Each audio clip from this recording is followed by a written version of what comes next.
Welcome, everybody. I'm Jason Yee. This is Train 2.0, and I'm from Vancouver, BC. And how are you guys doing today? Let me know. Let me know in the comments. Now, this is a webinar presentation on how to skate like McDavid, part 97, as I've indicated, because I've had a few parts to it. Let's get started. We're going to talk about how to skate like McDavid. So this is part number 97. So there's been a few parts, and I guess my very first McDavid video was the McDavid Drive Wide Guide. You've probably seen that, and this is more of a full presentation. It's going to involve some more detail. It's going to involve some more science, some kinesiology, and I'm really going to do my best to explain to you some of the principles behind his skating mechanics and the downhill skating system. What you'll learn today is the 6 magic mechanic principles behind the downhill skating system. And so part of that means learning how to use your whole body to generate power, not just your legs, the magical lever for ice pressure, how to reduce tension and therefore increase efficiency, and then the current motor learning science behind these mechanics. By the end, I'm going to explain to you how you can begin learning the downhill skating system to skate like McDavid. Now, I like to make sure that I'm not wasting anyone's time. My goal is to help hockey players from where they are to where they want to go. We call this the straight path. So I don't want to waste anyone's time who this presentation is not for. If you're interested in power skating or you're like a big gung-ho power skating person, this presentation is not for you. I'm going to go against what most power skating advice is because I've studied the mechanics of the NHLers directly. I have a different approach that I took, and I'm going to basically say a whole bunch of things that are opposite from power skating advice. I don't want to waste your time if you're looking for like a typical power skating presentation. And I also like to say this might come off a little off the cuff, but this presentation is not for people who don't believe in science. And I've joked at times about different things. Like David is hypnotizing the NHL. He's a magician. Datsuk possesses magical powers. But the truth is that McDavid's human. These excellent elite skaters that we see today, like McKinnon, Barzal, Matthews, Rasmus Dahlin, they're all human. And they obey the same mechanical laws that you and I do, meaning that we can learn from their mechanics and then apply it ourselves. And there are some people who like to comment and just say, no, this isn't possible to teach this stuff and blah, blah, blah, ignoring some very basic parts of science like the laws of deliberate practice, leverage, the stretch shortening cycle, which we'll get into. So if you're not into science, this presentation isn't for you. Now, I'd like to address a couple important parts because I'm going to talk about Connor McDavid's skating stride. And one thing I am not is I am not Connor McDavid, and I didn't teach him how to skate. I'm fully aware of that, and that makes me nowhere near qualified to teach you how to skate like Connor McDavid. But I would like to share with you who I am, and my name is Jason Yee. I'm a professional hockey player. I am a kinesiologist. I went to the University of British Columbia, which is one of the top 35 schools in the world, and did my undergrad degree there. I'm the founder of Train 2.0, and I've helped thousands of players around the world. Now, the system that we use here at Train 2.0 is we study the magic mechanics of the pros, and then we teach it to players, and then we get their feedback to make the instructions simpler, more trusted, and measurable so that hardworking players, they get out what they put in. I see problems with systems everywhere, power skating, stick handling, all sorts of stuff where players put in hard work but don't get out results. That's a problem, and that's what we're aiming to solve here with Train 2.0. And for those of you who are on, say hi, let me know who's on. Glad you can watch us today. Now, I want to address, of course, the idea of other systems.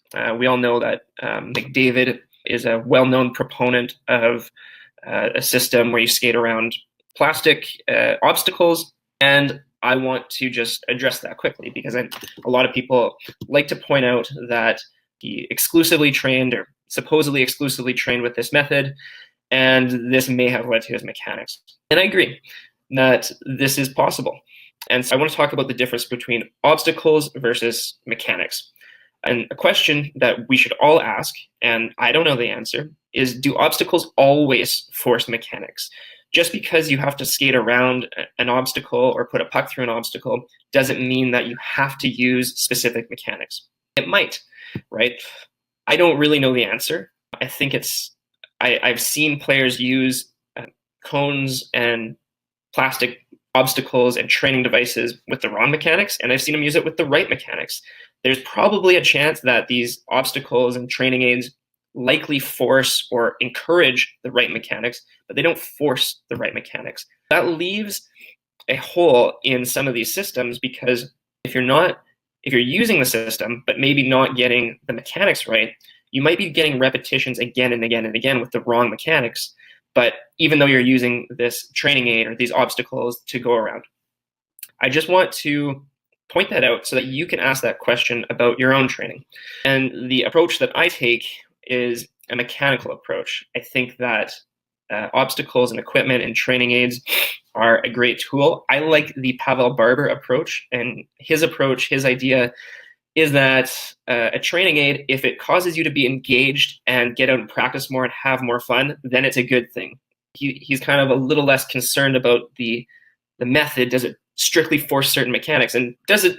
And he's interested in, does it excite players? Does it engage them? Is it fun? Does it encourage more practice? And I think that's a really good way to look at training obstacles and other systems. And so when we're saying you prove for mechanics, the system forces this mechanics, it isn't a one variable world. We can all agree that it's not a one variable world where one system causes one player to do one thing. That's probably something we can agree on. Do obstacles, skating around obstacles with certain technique and footwork help? Maybe. Do they force it? I'm not sure.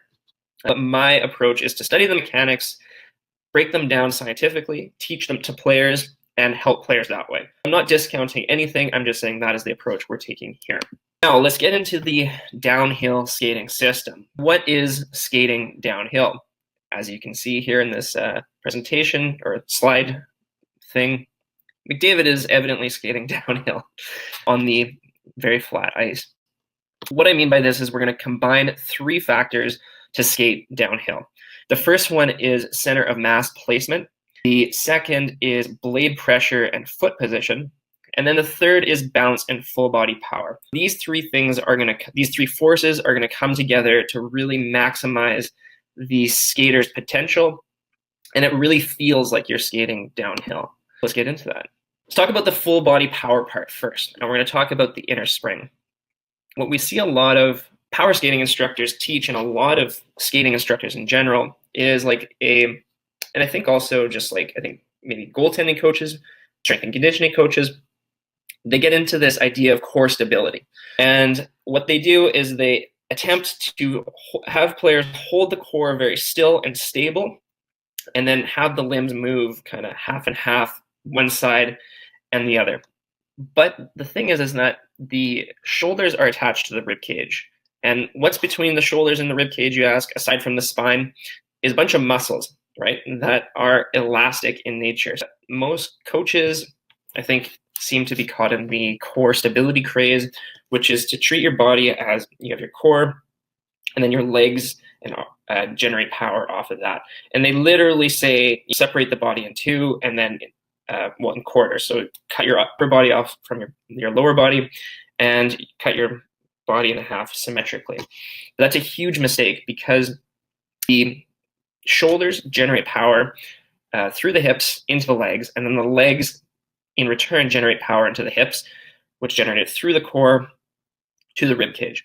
The inner spring is the ability to have your rib cage rotating over top of your pelvis, and this causes a springiness which your body can use to transmit force into the ground. Downhill skating system uses the inner spring to stride, and we'll see that with McDavid. Whereas power skating uses no inner spring, in fact, makes it much harder to generate power. It's all in the hips. I said this in the cane stick handling course as well. And what we're seeing is the hip swivel, which is goes along with the shoulder twist, because the shoulder twist generates the initial movement, which transmits force through the inner spring, which causes a hip swivel. And this generates both power, deception, and thirdly, the ability to change direction, which people call agility at ease. And so what I mean by this is with McDavid and the downhill skating system, you'll always have one hip forward, one hip in front of the other. This means that you can have more power because the hips actually twist to generate power instead of push. You have more deception because the hip swivel acts as a mini deke. You can deke left or right just by swiveling your hips. And then thirdly, because your hips are swiveled one way or the other at the time, you can always change directions very, very quickly. You can go left or right because you don't actually have to push and generate a bunch of tension. You just need to twist your hips, which requires much less tension.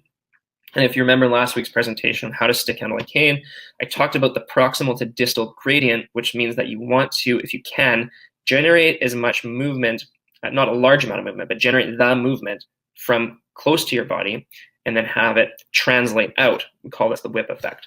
And then when you have the hip swivel dialed in, not only do you have the power, which comes from the inner spring, and the deception, which comes from being able to use the hips as dekes, and the change of direction, which comes from always having one hip swiveled forward, but you can use these skating movements to transfer to a game, right? The hip scissor, the soft hip, and the corkscrew are all mechanics that we see McDavid use all the time in his just normal without the puck skating, but he's able to use immediately with the puck as well.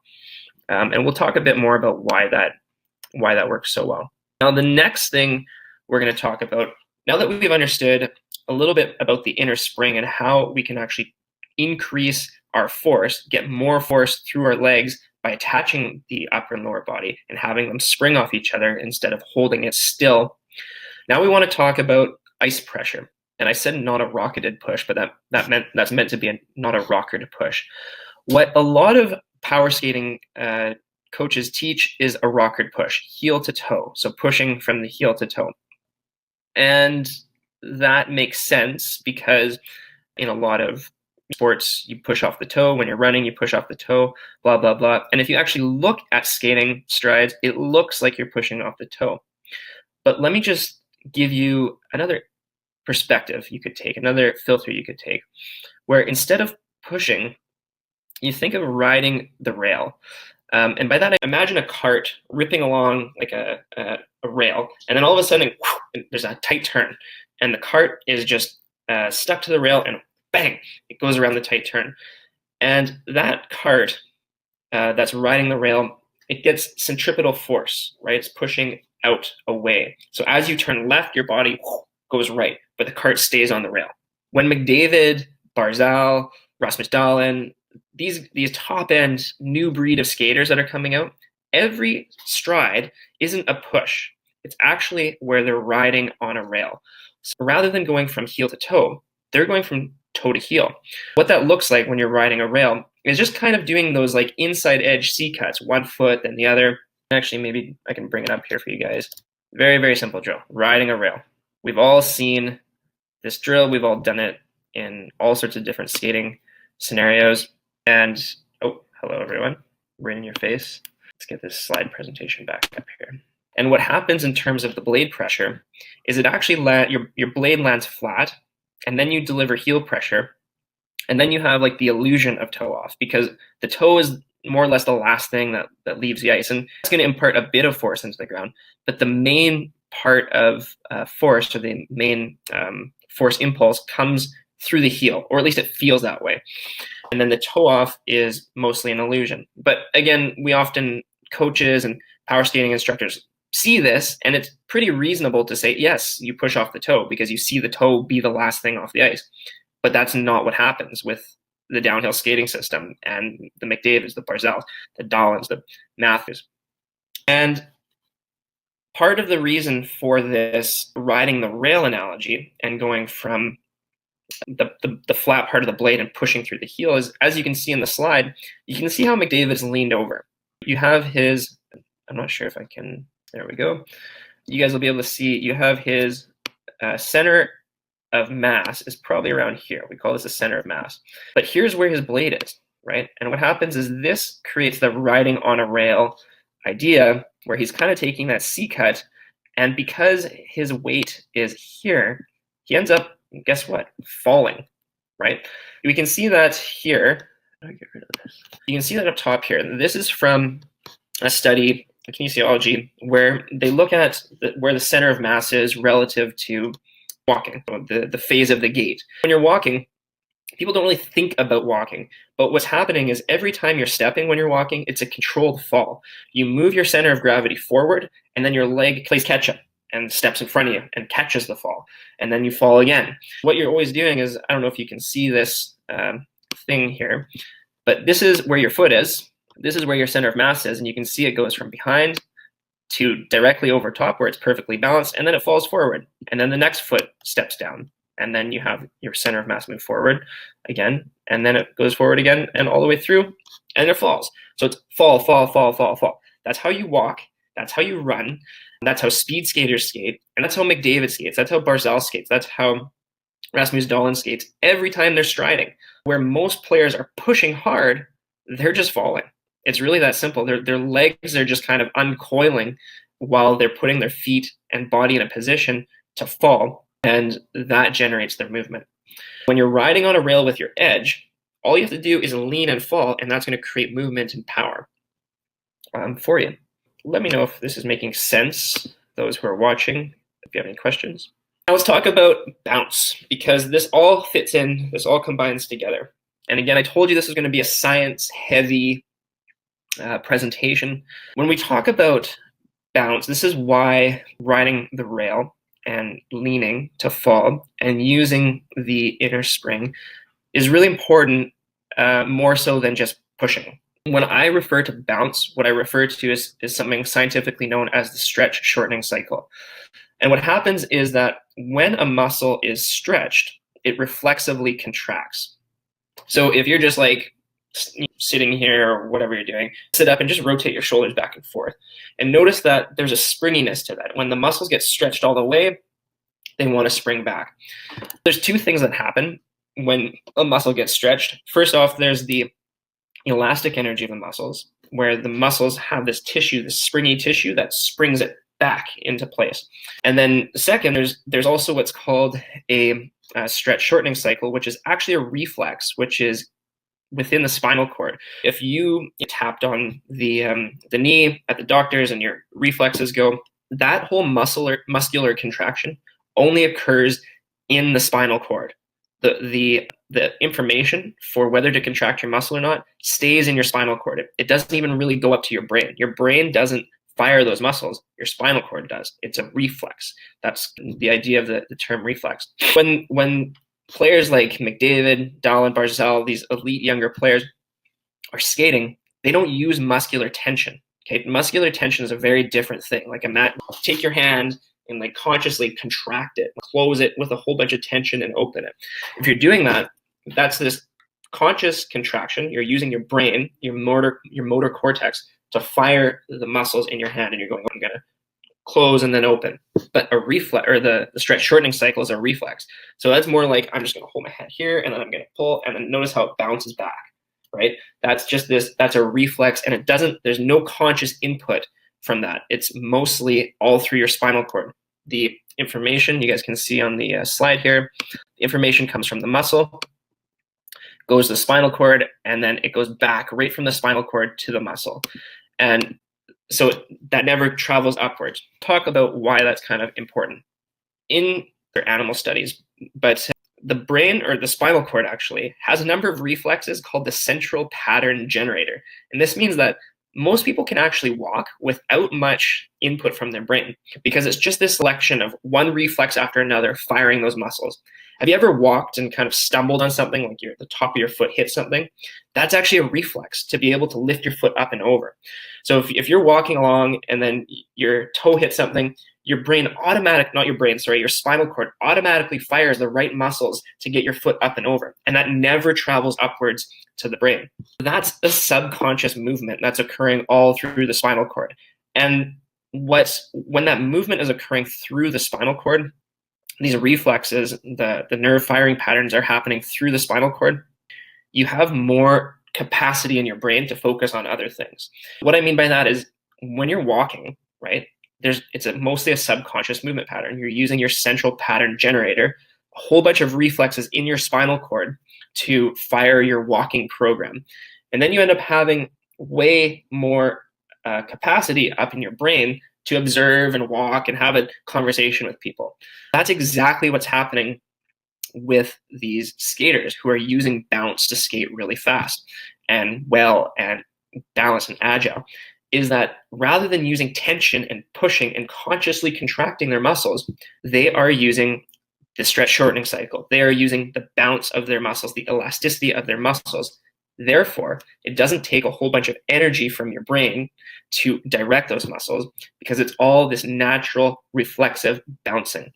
So likely what's happening is they free up more capacity in their brain to process what's happening around them and to even go even faster. That's why that matters. Now, I'll see if there's any questions, but that's mostly what I wanted to cover. And if you have any questions, let me know. I think the one thing I was about to touch on but didn't was the idea of, you hear this all the time with McDavid, they say he's faster with the puck than without.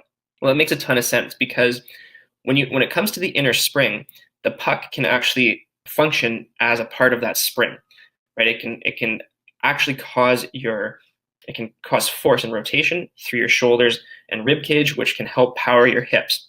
And I'm hoping that now you can see with the inner spring how the elasticity and the bounce makes it such a big difference. If you're able to use the inner spring to generate full body power, you can, like I said here, you can use the bounce, you can use the stretch shortening cycle, and this frees up capacity. You don't have to go into the brain as much to generate the power. It can be done more reflexively through your spinal cord. And so when you combine the bounce and the elasticity and the inner spring with the idea of ice pressure, with leaning and falling, you don't have to impart as much tension in the muscles, right? Because if instead of pushing with your muscles and creating a whole bunch of tension, you simply fall one way, and you're able to keep your muscles loose and relaxed, you'll be able to use the elasticity, the stretch shortening cycle, the bounce of your muscles in order to generate speed, change direction, all those different things. So that's the main parts of the presentation. What I hope you got from this is a benefit of my thousands of hours staring at movement analyses as an undergrad student at UBC. I had to do these movement analyses and watch people's joint angles and pick up human movements so quickly on film that I got really, really good at this just in everyday life. And then I was able to use it in hockey. So I spent tons of time, probably ruined my eyesight. My eyesight's already bad, probably made it worse. And really learned this skill. And then I've been able to now apply it to hockey. So I hope you're getting a benefit from that. Also from my 10 years of coaching experience, and a good chunk of that was teaching the wrong style of skating. Not wrong, there's no right or wrong, but a less effective style of skating than I could have. And I think the people say experience is usually just like the sum of all your mistakes, which is pretty accurate. And then again, my benefit from playing 25 years at an elite level, and including professionally, but I was really only skating downhill for a year or two, the last couple of years. And it is a big difference, a huge, huge difference. I'm hoping you're getting the benefit of the contrast I had from the downhill skating technique and a typical skating technique that's taught. In summary, the idea is that you want to, I think I told you this before, but when you get it right, when you get the inner spring, the bounce, the hips, the ice pressure location, the blade pressure, the tension just right, it literally feels like you're skating downhill because it's way less effort, and where you're placing your feet and where and how you're twisting your hips causes you to use that lean, and you feel a little out of control because you're going so much faster than you're used to going with so much less effort, which is really similar to skating or biking downhill, right? You go faster with less effort. That's why it's called the downhill skating system. I'm hoping you understand the inner spring. Now, I go much more in depth into the inner spring in the members area. This is just kind of an introduction of the idea, the concept, the idea of bounce and how that ties into the stretch shortening cycle and how that can dramatically enhance your power, especially when it's tied into the inner spring and your hips. And then I'm also hoping you understand the ice pressure location on where you should be placing pressure on the ice and why to initiate the fall so that you're able to get speed without tension. And then tension, not having too much tension so that you can use the elasticity, so you can use the bounce of your muscles, and usually really use the reflexes in your spine rather than traveling all the way up to your brain and using up that valuable brain power, those valuable resources. That's the whole thing in a nutshell. Now, if you'd like to take a next step and get a jump start on everyone else, like quite literally, I have created a course called the Downhill Skating System, which is how to skate like Connor McDavid, Barzal, Dahlin, like all these guys skate this way. And it has the full details, including videos of each drill that you would do on and off ice, full explanations. We have the green light indicators, which allows you to have measurable progress. And like, I'm a big believer that there are no shortcuts to success, but there is a straight path there. And that straight path is the shortest distance from where you are right now to where you want to be. Like I said, there's no shortcuts, but there is a smart and fast way to get there. And at Train 2.0, that's our goal, is to make that path straight as possible, as clear as possible, as simple as possible, so that you can get from where you are to where you want to be as quick as possible. And again, I don't want to waste anyone's time. Maybe this presentation was all you needed. This course isn't for everyone. If you'd rather learn this stuff on yourself, and it took me literally probably 25 years to learn it, but it wasn't because I wasn't practicing. It was because I just didn't get hit with the right information at the right time. I got hit with it when I was 24 instead of when I was much younger. If you'd rather learn, now I kind of given you some ideas. You might prefer to learn this yourself rather than have someone show it to you. This course isn't for you if you'd rather learn it by yourself. And you do have to invest time, money, and energy into this course. It is a big investment in terms of mostly your time and energy. And not everyone is willing to do that. People like to just see the scientific information and let it permeate their brain and then go on. But for those who are interested in investing their time, money, and energy into improving their skating, this is the course for you. Otherwise, this is not the course for you. I don't want to waste your time, but I thank you for joining me in this presentation. I hope you've learned something.